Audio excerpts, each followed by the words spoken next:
hani her alanda hem bir işe alırken hem bir üreticilik yaparken hem bir müdürlükte hepsinde bizim ehliyeti esas almamız gerekiyor. Yani hangi görüş, düşünceler, mesela bunları bir kenara bırakıp o işin sağlam düz yapıyor mu yapmıyor. Bunu yaparsa biz başarı elde ederiz. 27 Şubat tarihinde Dicle Kent Camisi'nde saat 19.30'da merhum Erbakan hocamızın vefat eden sene-i devriyesi münasebetiyle bir Mevlid-i Şerif programı icra edeceğiz inşallah. Bu kapsamda bütün basın mensuplarını ziyaret ediyoruz.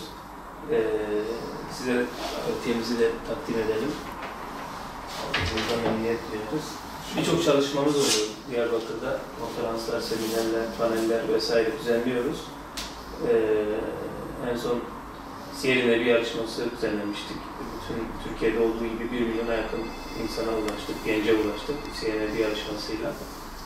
Diyarbakır'da da biz bütün okullarda bu çalışmayı yürüttük. 10.000 civarında bir katılım oldu, kitap dağıtımı gerçekleştirdik. Ve dereceye giden kardeşlerimize Mekke'nin Fethi ve Kudüs Gecesi programında ödüller takdim ettik.